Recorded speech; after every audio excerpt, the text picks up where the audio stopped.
Kami akan selalu berjalan dengan Engkau Tuhan. Dan ketika kami berjalan dengan Engkau, mata kami akan melihat dan kami akan menyaksikan, merasakan, mengalami mujizat besar terjadi dalam hidup kami. Ketika kami mau melangkah, pergi, melakukan apa yang Tuhan perintahkan untuk kami lakukan. Karena kami mengasihi-Mu, kami tahu mujizat besar terjadi bagi kami, terjadi bagi keluarga kami, terjadi bagi pekerjaan kami, terjadi bagi anak cucu kami, menantu. Semuanya Tuhan berkati. Kami percaya itu terjadi dan pasti terjadi dan sudah terjadi. Terima kasih Bapa kami yang baik, terima kasih Tuhan. Bapa, sebentar kami ingin mendengarkan isi hati-Mu Tuhan. Berbicaralah Tuhan bagi setiap jemaat-Mu, baik yang ada di tempat ini maupun yang menonton secara live streaming. Tuhan memberkati, sembuhkan yang sakit Tuhan. Lepaskan yang keterikatan dalam nama Yesus Tuhan yang berkuasa. Tanggalkan setiap beban yang menguasai hati dan pikiran anak-anak-Mu Tuhan. Hari ini kami mau diperbaharui. Terpujilah nama-Mu kekal selama-lamanya. Di dalam nama Tuhan Yesus kami siap mendengarkan firman-Mu. Haleluya. Amin, amin, amin. Silakan duduk, Bapak Ibu. Puji Tuhan. Shalom Bapak Ibu. Shalom. Terima kasih buat Bapak Gembala sudah memberikan kesempatan bagi saya. Saudaraku, dalam kesempatan ini secara pribadi saya juga mau mengucapkan saudaraku, buat anggota jemaat kita yang lagi mengalami duka cita yang mendalam saudaraku. Ya, saya baru mendengar kabar bahwa Bapak Gembala Barigasung Ayante, saudaraku, Bapak Enan Peluhing, baru meninggal saudaraku ya, tadi malam. Bapak ini adalah teman saya, mulai dari PDP sampai pelantikan PDM saudaraku, kami selalu bersama-sama saudaraku. Lalu yang kedua, keluarga Bapak almarhum Antonius Kristiano saudaraku ya, Mama Angga, saya mengucapkan turut berduka cita. Lalu keluarga Bapak Bahang, orang tua Bapak Simpson dan Bapak Wilson saudaraku, saya juga mengucapkan turut berduka cita. Saudaraku, kita tidak tahu kapan kita dipanggil Tuhan. Amin saudaraku. Bukan bagaimana kita dipanggilnya, bukan bagaimana kita meninggalnya saudaraku, tapi bagaimana kita hidup di dalam Tuhan. Amin saudaraku. Itu yang akan menentukan ketika kita berada di posisi itu, kita akan kemana. Amin saudaraku. Baik Bapak Ibu, kita akan mendengarkan firman Tuhan. Saya melanjutkan firman Tuhan yang pernah saya bagikan beberapa waktu yang lalu saudaraku ya, mengenai Shema Israel Adonai saudara ya, Elohim Adonai Ehad saudaraku. Ya saudaraku ya, kasihilah Tuhan Allahmu dengan segenap hatimu, dengan segenap kekuatanmu. Tema firman Tuhan hari ini adalah kasih yang memenangkan jiwa. Sama-sama katakan kasih yang memenangkan jiwa. Amin saudaraku. Ya, banyak orang katanya mengasihi, tapi dia bertindak, bersikap seperti tidak mengasihi. Itu dia saudaraku. Itu yang sangat berbahaya. Ya saudaraku ya. Kita akan membuka firman Tuhan di Roma 12 ayat 9 sampai 12 saudaraku. Roma 12 ayat 9 sampai 12. Perikopnya nasihat untuk hidup dalam kasih saudaraku. Ya. Roma 12 ayat 9 sampai 12 saya bacakan saudaraku. Ayat 9, hendaklah kasih itu jangan pura-pura. Jauhilah yang jahat dan lakukanlah yang baik. Ayat 10, hendaklah kamu saling mengasihi sebagai saudara dan saling mendahului dalam memberi hormat. Ayat 11, janganlah hendaknya kerajinanmu kendor, biarlah rohmu menyala-nyala dan layanilah Tuhan. Ayat 12, bersukacitalah dalam pengharapan, sabarlah dalam kesesakan dan bertekunlah dalam doa. Saudaraku, perikop ini adalah nasihat untuk hidup dalam kasih. Tetapi ayat 11 katakan, janganlah hendaknya kerajinanmu kendor, biarlah rohmu menyala-nyala dan layanilah Tuhan. Ternyata dalam kita hidup dalam kasih ada tugas yang harus diberikan kepada kita, layanilah Tuhan. Amin saudaraku. Amin. Ayat 9 saudaraku, hal yang paling jahat adalah ketika orang yang katanya mengasihi Tetapi kenyataannya dalam hidupnya, dia sangat cuek kepada orang yang dikasihinya. Itu yang dikatakan, hendaklah kasih itu jangan pula-pula, saudaraku ya. Jangan pura-pura. Dia mengatakan dia mengasihi, tapi dia bersikap, dia berlaku seperti orang yang tidak mengenal. Tapi dia berkata, aku mengasihimu Tuhan. Pulang ke rumah, sikapnya dan kelakuannya berbeda dengan apa yang dikatakannya. Itu dia saudaraku, makanya firman Tuhan katakan, hendaklah kasih itu jangan pura-pura, jauhilah yang jahat. Itu sangat jahat sekali kita berpura-pura saudaraku.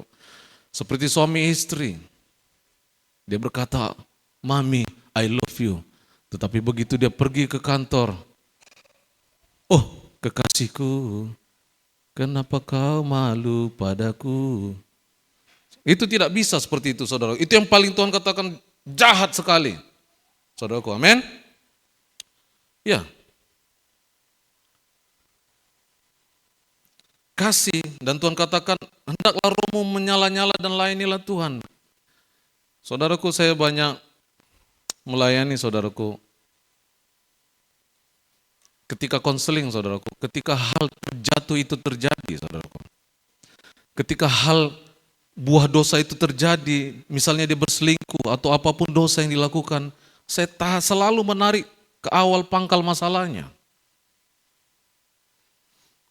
Selalu anak Tuhan, ketika dia jatuh, kita melihat buah dosanya saudaraku, itu bukan mendadak langsung jatuh blek gitu, saudara, bukan.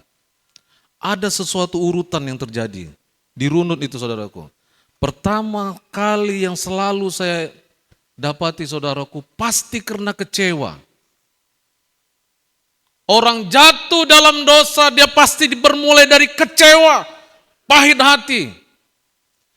Saudaraku, sakit hati itu bisa saudaraku.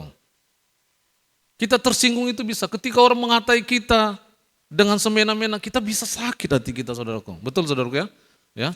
Apakah ada hatinya yang dari besi di sini saudaraku? Ya ada saudaraku ya. Sakit hati deh saudaraku. Tapi ketika kita hidup, nah ini deh saudara, ketika kita hidup dalam sakit hati itu, apa yang terjadi? Kita tidak akan semangat lagi untuk berdoa. Kita tidak akan mau lagi untuk datang kepada Tuhan. Kita mulai loyo. Dan ketika itu sudah terjadi, jangan bingung. Makanya dosa bisa masuk ke dalam hatimu, Bapak Ibu. Itu dia. Janganlah hendaknya kerajinanmu kendor. Tuhan mau kita tidak boleh kendor kerajinan kita. Yang tadinya kita semangat melayani Tuhan. Yang tadinya kita berapi-api. Kita bahkan bertanya, kapan lagi persekutuannya? Kapan lagi kita berdoa? Sudah mulai tidak pernah lagi menanyakan itu. Berdoa-berdoa terus. Apa ini? Itu tandanya bahwa kau mulai kendor kerajinannya Bapak Ibu. Ya, sudah tidak lagi menyala-nyala. Melayani Tuhan itu sudah jauh dari pemikiran. Itu dia. Makanya Tuhan katakan janganlah kerajinanmu kendor. Dan biarlah rohmu menyala-nyala, layanilah Tuhan. Banyak kita berpikir ketika kita sudah diselamatkan saudaraku, ketika kita sudah hidup merdeka dimenangkan oleh Tuhan. Lalu kita berpikir, sudah tidak ada lagi yang harus kukerjakan. Aku cukup duduk-duduk di sini. Aku cukup santai-santai di sini. Ya, nggak ada yang harus kukerjakan. Saudaraku, ya, kita disuruh Tuhan untuk melayani Tuhan. Makanya di ayat 12 dikatakan saudaraku ya, bersukacitalah dalam pengharapan, sabarlah dalam kesesakan dan bertekunlah dalam doa. Amin saudaraku, Tuhan tahu ketika kita melayani Tuhan, ada suatu duka cita yang akan kita alami. Makanya Tuhan katakan bersukacitalah dalam pengharapan. Sabarlah dalam kesesakan, kata Tuhan. Amin saudaraku. Nah, banyak orang Kristen berkata bahwa dia ketika sudah diselamatkan, dia sudah dilayani pelepasan, dia sudah melayani Tuhan. Dia kira dia cukup hanya melayani Tuhan di panggung ini saja. Filipi 2 ayat 12 katakan saudaraku. Filipi 2 ayat 12, hai saudara-saudaraku yang kekasih, kamu senantiasa taat.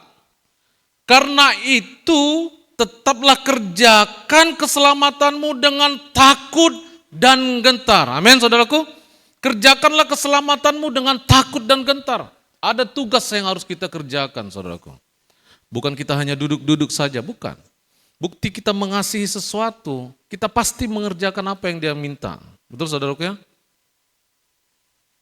Pasti.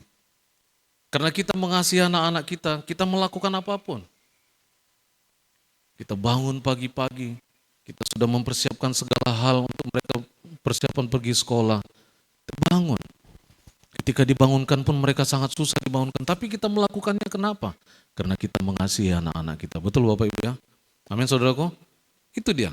Ada hal yang harus kita kerjakan. Ya. Kerjakanlah dengan takut dan gentar katanya. Kerjakan keselamatanmu. Ya. Orang yang mengasihi Tuhan, dia pasti melakukan apa yang Tuhan mau kita lakukan. Apa yang Tuhan mau kita lakukan? Ini dia ayat hafalan saudaraku ya, Matius 28 ayat 19-20. Barigas, beritakan rahasia Injil, genapi amanat surgawi saudaraku. Amanat surgawi itu adalah di Matius 28 ayat 19-20. Kita baca saudaraku. Matius 28 ayat 19-20. Saya bacakan ayat 19. Karena itu pergilah, jadikanlah semua bangsa muridku dan baptislah mereka dalam nama Bapa dan Anak dan Roh Kudus, dan ajarlah mereka melakukan segala sesuatu yang telah kuperintahkan kepadamu, dan ketahuilah aku menyertai kamu senantiasa sampai kepada akhir zaman. Firman Tuhan katakan dengan jelas saudaraku. Ini yang Tuhan minta ketika dia mau naik ke surga. Tuhan katakan, karena itu pergilah. Ini pesan terakhir yang Tuhan berikan. Pergilah. Pak, sudah ada pendeta-pendeta di situ. Ngapain saya harus pergi? Biar mereka saja. Tuhan bilang, pergilah. Yang saudaraku, Tuhan gak pernah bilang, duduklah kau, nanti aku kirim. Gak pernah Tuhan bilang gitu saudara. Pergilah. Ini kalimat perintah untuk kita pergi saudaraku. Tapi aku gak tahu bagaimana caranya. Saudaraku, cara yang paling sederhana ketika kita tidak mengerti apa yang harus kita katakan. Dengarkan saudaraku, cara yang paling sederhana untuk kau memenangkan jiwa, bawa orang tersebut ke gereja. Amin saudaraku. Kita tahu dia setiap hari Minggu dia tidur-tiduran di rumahnya, dia malas-malasan. Dan kau tidak punya kemampuan untuk memperkatakan firman Tuhan kepadanya Bapak Ibu. Ajak dia, bangunkan dia. Bro, saudaraku, woi, Bapak Anu, ayo ke gereja Helu Ita. Ngapain ke gereja-gereja, biarin aja saudaraku, diajak dia. Gak mau, diajak lagi, suatu saat dia pasti akan mau. Amin saudaraku. Amin. Karena kasih yang kita lakukan, nih saudaraku, kenapa kita susah mengajak orang datang beribadah? Saya selalu dengar saudaraku dari orang-orang hamba Tuhan dan juga dari public speaking saudara, saya mendengarkan bahwa segala sesuatu yang lahir dari hati akan menyentuh hati orang tersebut. Apa yang kita lakukan dengan hati akan menyentuh hati orang tersebut. Karena kita mengasihi Tuhan, kita menjangkau mereka dengan kasih Tuhan saudaraku. Itu akan menyentuh hatinya. Lakukan dengan hati. Amin saudaraku. Kalau kau lakukan dengan paksa saudaraku, dia tidak akan pernah mau. Lakukan dengan hati. Amin saudaraku. Kita bisa melakukan amanat agung ini saudaraku dengan serius, dengan luar biasa, dengan berapi-api. Ketika apa? Ketika kita mengasihi Tuhan. Makanya tema hari ini menjangkau jiwa. Kasih yang memenangkan jiwa. Amin saudaraku. Kasih yang memenangkan jiwa. Kasih Kristus itu yang bisa memenangkan jiwa. Itu dia yang harus kita beritakan saudaraku. Kita mulai hari ini saudaraku harus punya komitmen dalam hati kita. Saudaraku, kau yang masih duduk di sebelahmu ada bangku kosong, doakan saudaraku. Bukan bangkunya yang didoakan. Tuhan, minggu depan bangku yang di sebelah ini aku akan membawa keluargaku. Amin saudaraku. Amin. Satu orang bawa satu jiwa. Amin saudaraku. Amin. Satu orang bawa satu jiwa. Tanamkan di hati kita, saudara. Aku minggu depan akan bawa satu jiwa. Satu orang bawa satu jiwa. Tuhan bilang pergilah. Bukan kita menunggu di gereja ini siapa mau datang. Bukan, saudaraku. Pergi jangkau mereka. Amin, saudaraku. Amin, Bapak Ibu. Satu orang bawa satu jiwa. Mulai kita tanamkan dalam hati kita.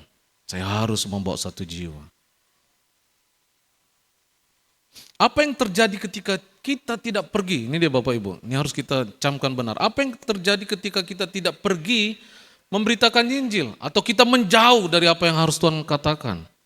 Ada beberapa contoh, ada 2 contoh yang mau saya bagikan, saudaraku. Yang pasti terjadi ketika kita tidak pergi untuk memberitakan Injil, ada kejatuhan di depan mata kita.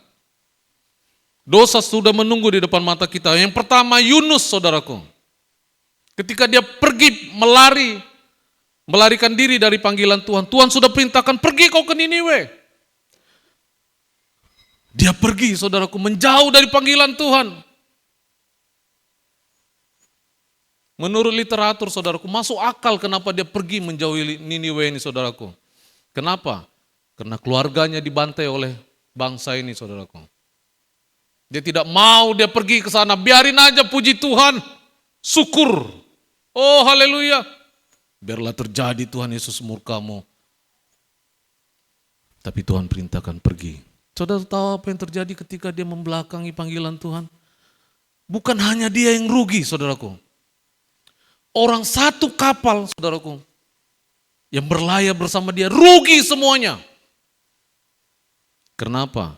Karena barang-barang mereka dicampakkan semuanya ke laut, saudaraku. Makanya jangan bingung ketika kita lari dari panggilan Tuhan. Bukan hanya kau yang rugi, saudaraku. Bukan. Itulah kenapa orang di sekitar kita juga mengalami kerugian. Ini jelas, saudaraku. Lalu yang kedua, Daud. Daud, saudaraku, Alkitab dengan jelas mencatat dari remajanya, dari remaja, saudaraku. Dari remaja Daud adalah orang yang tekun bekerja. Bahkan menggembalakan 2-3 domba saja. Dia tidak pernah lalai mengerjakannya. Tetapi pada suatu saat 2 Samuel 11 ayat 2 mengatakan Daud pulang berperang, saudaraku. Dan dia mengutus panglimanya untuk berperang. Dia tinggal di rumah. Dia tinggal di istananya. Dan dia tidak melakukan lagi apa yang biasa dia lakukan. Dia diam di rumahnya. Suatu saat dia naik ke atas suatu istana itu, saudaraku. Dan melihat istri Uria, tentaranya, saudaraku, lagi mandi.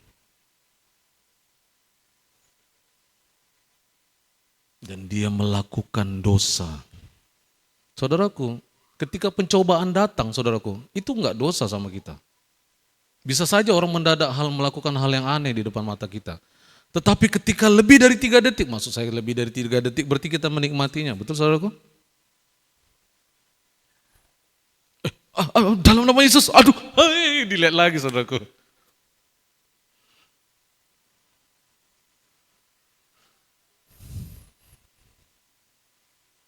Apa yang terjadi?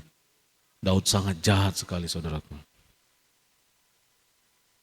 Dia menghamili Batseba, saudaraku. Yang lebih jahat lagi, dia mengutus Uria, suaminya Batseba, untuk mati. Ini medan tempur yang tidak terkalahkan. Medan yang paling susah. Alkitab mencatat itu, saudaraku. Kirim dia ke sana. Mati. Apa penyebab itu semuanya? Ketika kita tidak lagi melakukan apa yang Tuhan perintahkan, Bapak Ibu. Makanya jangan bingung kalau dosa itu menunggu kita. Tuhan, aku selalu berdoa, Tuhan. Tuhan, kenapa, Tuhan, kenapa? Kenapa pencobaan ini datang?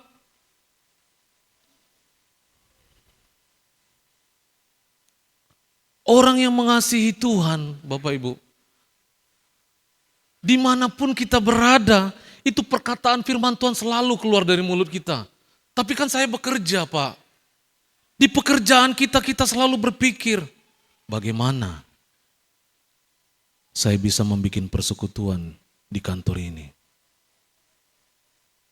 Itu hatinya selalu untuk menjangkau jiwa, saudaraku. Ini bukan waktunya lagi kita hanya terdiam dan tertekun. Memikirkan masalah pribadi kita. Ini tidak waktunya lagi, Bapak Ibu. Sudah tidak ada lagi waktunya. Ini waktunya untuk kita melangkah, saudaraku. Saudaraku, jangan lagi pernah mendua hati. Amin, saudaraku. Kalau kita, makanya jangan bingung, saudaraku. Jangan kita bingung, kenapa sih ini orang sudah dilayani, sudah diapakan, kok masih saja percaya kepada kedukunan? Kok masih saja percaya kepada hal-hal yang seperti itu? Masih bisa selingkuh. Jangan heran. Lihat saja pribadinya. Apa yang dilakukannya sehari-hari. Ketika orang kasihnya kepada Tuhan tidak ada lagi. Itu hilang, saudaraku. Amin, Barigas. Amin. Saudaraku, arti Barigas itu sangat luar biasa, saudaraku. Kepanjangannya, saudaraku. Beritakan rahasia Injil, genapi amanat surgawi. Makanya daripada itu kita anggota jemaat GBI Barigas, kita harus melakukan ini, visi ini. Amin, saudaraku. Amin. Beritakan rahasia Injil. Bukan karena kepintaran kita berbicara, enggak. Pak, enggak, Bu. Bukan. Tetapi karena kasih kita. Kasih kita itulah yang menyentuh hatinya, saudaraku. Amin. Jangan bingung melihat kenapa suamiku ini, dia bisa seperti ini lagi. Melapor kepada Bapak Gembala, Pak Gembala, suamiku ini punya will. Sampai bingung-bingung Bapak Gembala, apa itu will? Wanita idaman lain. Aduh.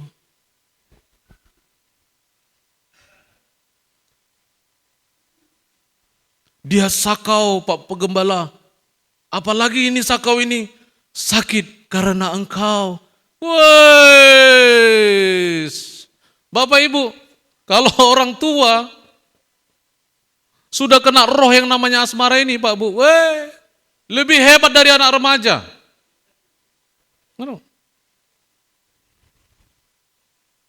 Putus lagi cintaku, katanya. Lebih memalukan.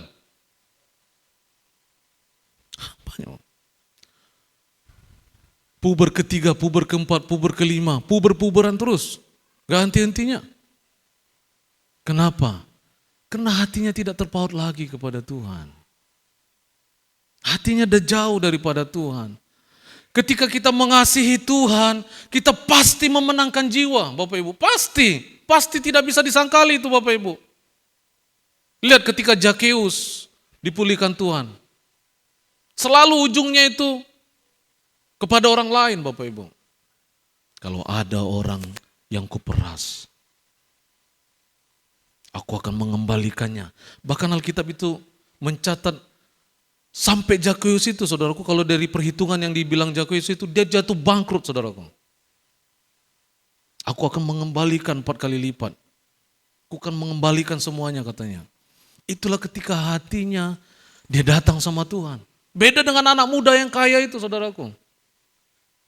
Dia berkata kepada Tuhan Yesus, Guru, apa yang harus kulakukan supaya aku menerima keselamatan? Tuhan tahu dia orang yang taat, saudaraku, melakukan hukum Taurat. Tapi satu yang melekat di hatinya Tuhan tahu, yaitu harta bendanya. Tuhan katakan, juallah hartamu dan ikutlah aku. Firman Tuhan dengan jelas mengatakan, lalu sedihlah hatinya dan dia pergi meninggalkan Tuhan. Ketika hatimu tidak ada lagi kepada Tuhan, Ketika fokus kita tergantikan Bapak Ibu. Yang tadinya kita melayani Tuhan. Karena sudah banyak bunyi-bunyian di rumah kita. Pak, mau luluran.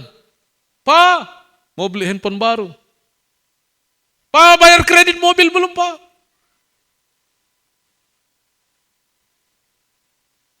Saudaraku, yang paling berat di hidup ini bukan kebutuhan kita, tapi gaya hidup kita. Betul saudaraku? Tuhan selalu mencukupkan kebutuhan kita yang pasti, pertama. Bukan Tuhan tidak mau. Tuhan firman Tuhan bilang kan, sehingga apa yang diinginkan hatinya, Tuhan mau juga memberikan apa yang kita inginkan. Amin saudaraku? Tetapi terlalu banyak keinginan kita, akhirnya sampai pusing suami, saudaraku. Bunyi di rumah,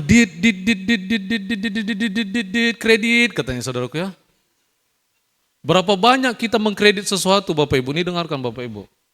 Ternyata benda itu tidak kita pakai.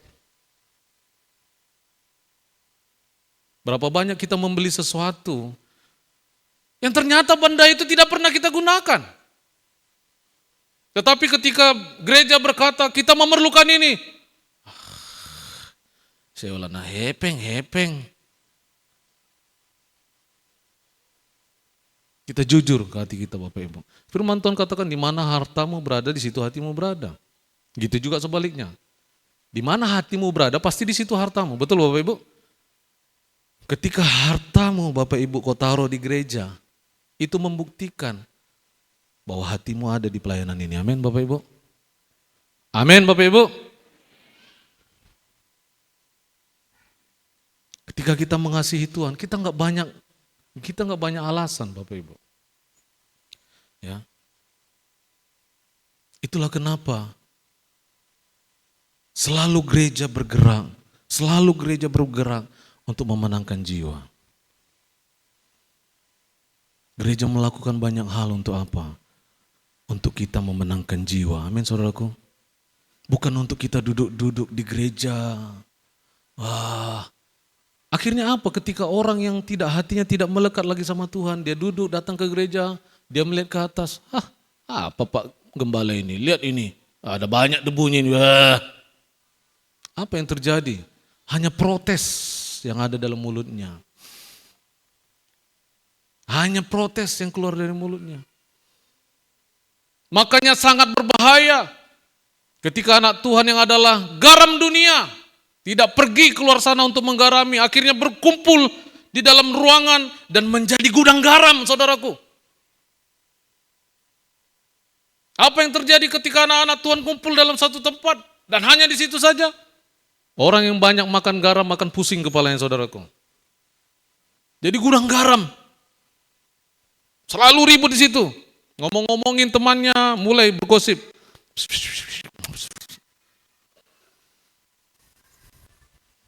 Mulai. Ngomongnya sudah mulai pedas kepada temannya. Bukan lagi memenangkan jiwa. Bahkan jiwa yang ada di sebelahnya pun mau disingkirkannya. Itu bahaya saudaraku.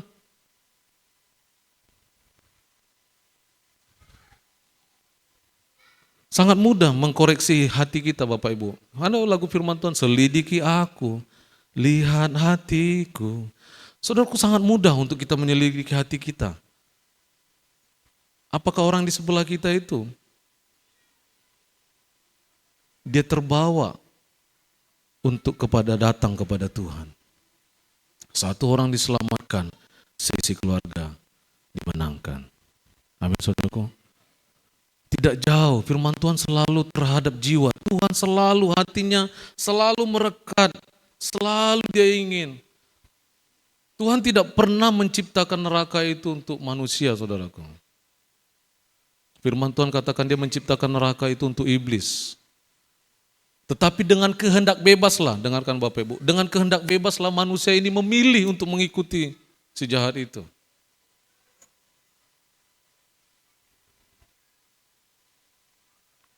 Bapak Ibu, dengarkan firman Tuhan. Orang yang mengasihi Tuhan pasti fokusnya selalu kepada Tuhan. Orang yang mengasihi Tuhan fokusnya pasti selalu kepada Tuhan. Firman Tuhan katakan dia berlaku seperti Tuhan lakukan. Karena begitu besar kasih Allah akan dunia ini, sehingga dia mengaruniakan anaknya yang tunggal. Karena begitu besar kasih Allah. Tuhan sangat mengasihi kita. Amin Bapak Ibu.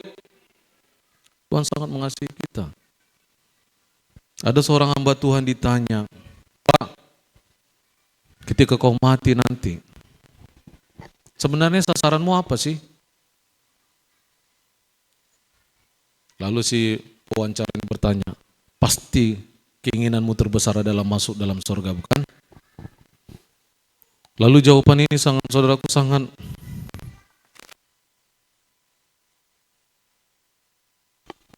Shalom, sangat mengusik saya saudaraku. Dan dia berjawab, bukan surga. Target utama saya mengikut Tuhan. Target saya yang utama adalah Yesus, katanya saudaraku. Dia saja meninggalkan surga. Ini agak dalam saudaraku perkataan ini saudaraku ya. Dia saja meninggalkan surga untuk mencari saya, orang yang berdosa ini. Ketika saya diselamatkan, masa saya melihat hanya surga? Saudaraku, ketika Yesus ada dalam hidup kita, jangan pernah ragukan surga itu saudaraku. Amin. Barang siapa ada anak dalam hidupnya, dia akan menerima hidup yang kekal. Firman Tuhan sudah katakan itu, saudara. Kita pasti rindu bertemu dengan Bapa kita di surga, amin saudaraku. Tapi target utama kita, Tuhan aku mau menyenangkan-Mu Tuhan. Tuhan aku mau menyenangkan-Mu Bapa. Amin saudaraku. Jangan pernah ganti fokus kita saudaraku. Tetaplah fokus kepada Tuhan. Apa janji Tuhan? Nah ini dia saudaraku, apa janji Tuhan? Tentu kita akan perlu melihat janji Tuhan kepada kita, amin. Apa janji Tuhan ketika kita pergi memberitakan Injil? Tuhan berjanji dia Raja semesta alam akan beserta kita, amin. Matius 28 ayat 20, saudaraku. Matius 28 ayat 20, dan ajarlah mereka melakukan segala sesuatu yang telah kuperintahkan kepadamu. Dan, ini dia saudaraku, dan ketahuilah, aku menyertai kamu senantiasa sampai akhir zaman. Aku menyertai kamu senantiasa sampai akhir zaman, firman Tuhan katakan.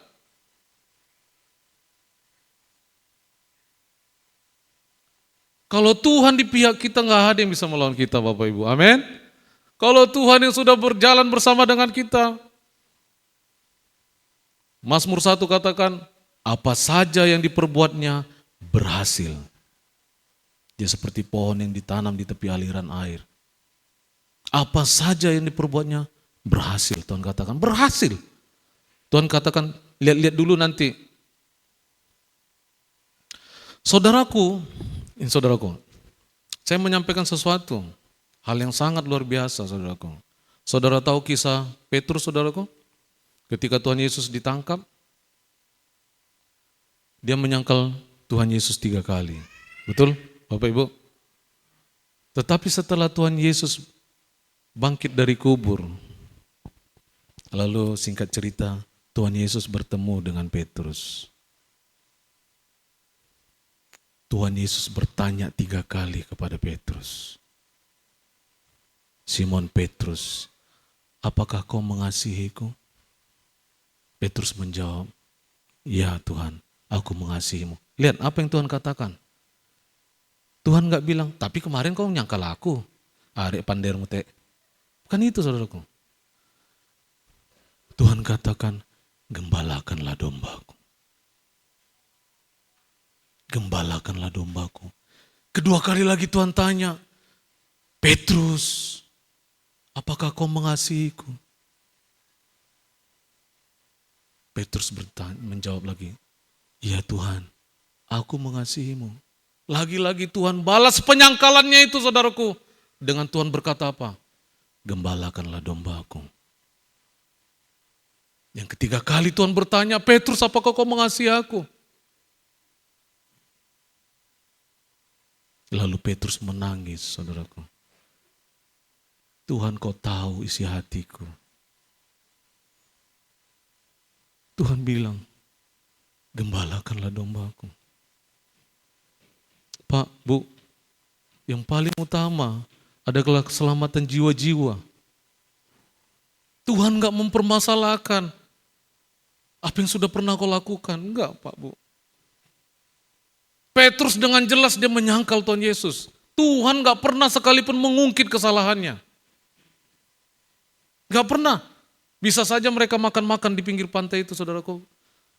Bu Hendai kau tuh mancing-mancing, jarum, ya, menjala-jala ikan lagi kamu ini. Maka sudah aku bilang, memang kamu ini tukang menyangkal aja. Gak ada Tuhan bilang kayak itu, saudaraku. Apakah kamu sudah makan, kata Tuhan.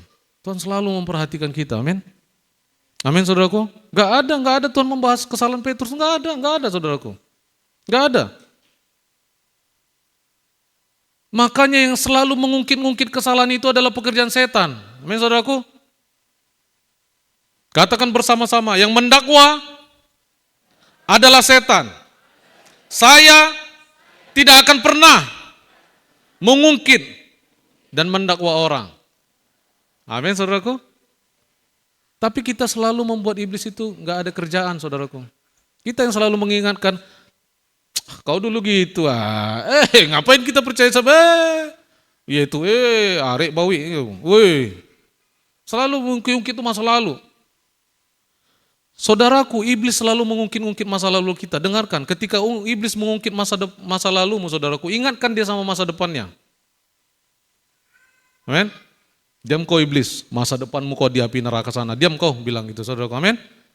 Ketika istri mengingat kesalahan suami, aduh, tak segampang itu. Nyanyi dia. Ku mencari penggantimu, katanya, saudaraku. Ingatkan iblis atas bisikan yang ada di telingamu. Mungkin kau pikir itu suara hatimu, saudaraku. Bukan.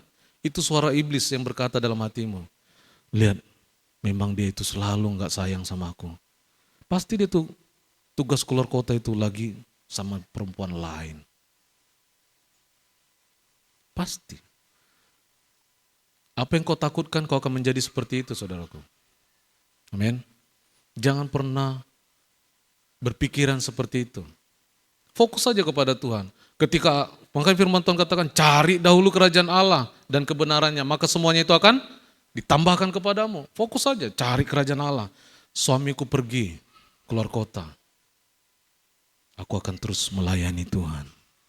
Amin, saudaraku. Amin. Itu dia. Tuhan berjanji dia akan menyertai kita.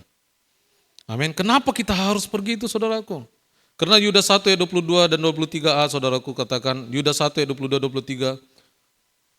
Tunjukkanlah belas kasihan kepada mereka yang ragu-ragu. Nih, saudaraku, dengarkan.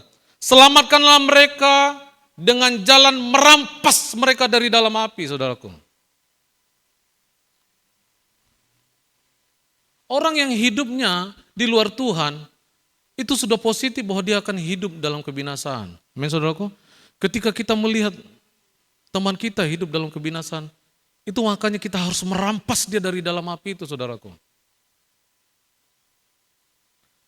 Makanya sudut pandang kita yang harus dirubahkan. Saya dengan cepat, saudaraku, yang membagikan.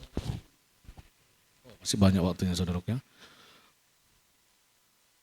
Ada seorang hamba Tuhan di Amerika sana, saudaraku. Saya lupa namanya, saudaraku, ya.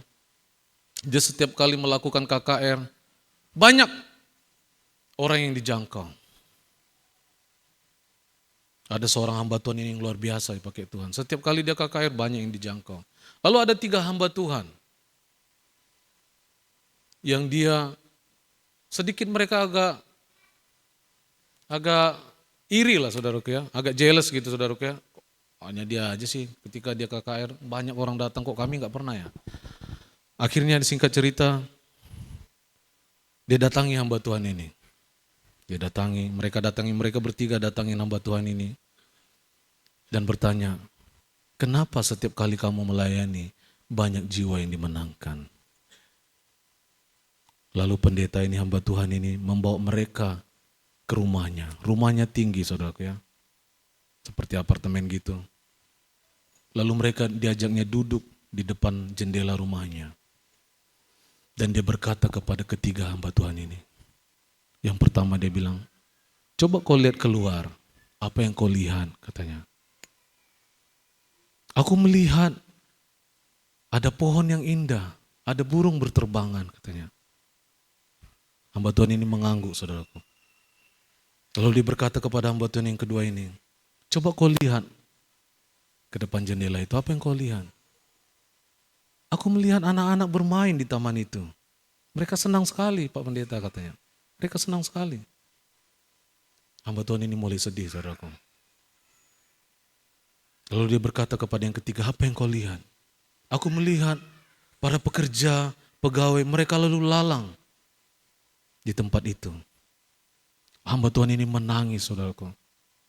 Dan mereka berkata, kenapa kau menangis? Yang aku lihat setiap hari adalah jiwa-jiwa yang berjalan menuju kebinasaan. Itulah yang kulihat. Karena setiap orang yang tidak mengakui Yesus sebagai Tuhan dan Juru Selamatnya, mereka berjalan kepada kebinasaan. Sudut pandang kita harus dirubah, Bapak Ibu. Amin. Dan dari mana lahir sudut pandang itu? Tidak lain dan tidak bukan ketika kita mengasihi Tuhan. Amin. Ketika kita jauh dari mengasihi Tuhan, tidak ada. Kita pasti akan terjatuh dan terjatuh. Kita harus merampas mereka dari dalam api. Amin, saudaraku. Kenapa kita harus bergerak cepat, saudaraku? Saya akan membagikan beberapa ayat terakhir, saudaraku ya. Matius 24 ayat 33. Demikian juga jika kita melihat semuanya ini, ketahuilah bahwa waktunya sudah dekat, sudah di ambang pintu. Itulah kenapa kita harus bekerja dengan cepat, saudaraku. Kita tidak tahu, mendadak keluarga kita, mendadak saudara kita, mendadak teman kita sudah tidak bernyawa lagi. Kita harus bergerak cepat. Amin, saudaraku. Waktunya sudah sangat cepat, sudah sangat singkat, kata Tuhan. Dan juga Matius 24 ayat 22 katakan, dan sekiranya waktunya tidak dipersingkat, maka dari segala yang hidup tidak akan ada yang selamat. Coba bahayanya, saudaraku. Akan tetapi oleh karena orang-orang pilihan waktu itu akan dipersingkat, kata Tuhan. Saudaraku, kita ini kerjanya, saudaraku, betul-betul harus cepat, saudaraku. Oh Tuhan, bukan hanya slogan. Ya, bukan hanya slogan kita.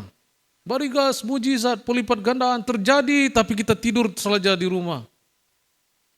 Bagaimana pelipat gandaan terjadi ketika kita hanya tidur di rumah? Tidak bisa, Bapak Ibu. Ini waktunya kita bergerak. Ini waktunya untuk kita bekerja. Pergi, kata Tuhan. Maka mujizat besar pasti terjadi yang kita nyanyikan tadi, saudaraku. Atas gerejaku, atas hidupku. Tidak akan pernah, saudaraku, kau mengharap banyak. Selalu kita menuntut Tuhan, Tuhan kenapa aku begini, tapi kita tidak pernah pergi. Kita tidak pernah pergi. Tuhan berkata, aku menyertai engkau, kata Tuhan. Sampai akhir zaman. Kepada siapa Tuhan berkata kepada seperti itu? Kepada orang yang pergi memberitakan Injil, saudaraku. Amin. Itu dia. Ayat terakhir, saudaraku, saya mengundang pelayan Tuhan naik ke depan panggung. Saudaraku, ada suatu kalimat yang luar biasa dari seorang hamba Tuhan, seorang rasul yang sangat luar biasa, saudaraku. Filipi 1 ayat 21-24. Filipi 1 ayat 21-24. Karena bagiku hidup adalah Kristus dan mati adalah keuntungan. Tetapi jika aku harus hidup di dunia ini, berarti bagiku bekerja memberi buah. Jadi mana yang harus kupilih? Aku gak tahu, kata Paulus, saudaraku ya. Aku didesak dari dua pihak. Aku ingin pergi dan diam bersama dengan Kristus. Itu kerinduan hati Paulus, saudaraku. Itu memang jauh lebih baik. Ayat 24 kalimatnya sangat luar biasa. Tetapi lebih perlu untuk tinggal di dunia ini karena kamu. Kata-kata yang luar biasa, saudaraku. Orang yang begitu mengasihi Tuhan. Lalu satu ayat terakhir, saudaraku, 2 Timotius 4 ayat 5-7. Paulus katakan, tetapi kuasailah dirimu dalam segala hal, sabarlah menderita, lakukanlah pekerjaan pemberitaan Injil dan tunaikanlah tugas pelayananmu. Mengenai diriku, kata Paulus, darahku sudah mulai dicurahkan sebagai persembahan dan saat kematianku sudah dekat. Ini kalimat yang luar biasa saudaraku. Aku telah mengakhiri pertandingan yang baik. Aku telah mencapai garis akhir. Dan aku telah memelihara iman. Amin saudaraku. Kita berdoa. Kita tutup dengan kepala kita.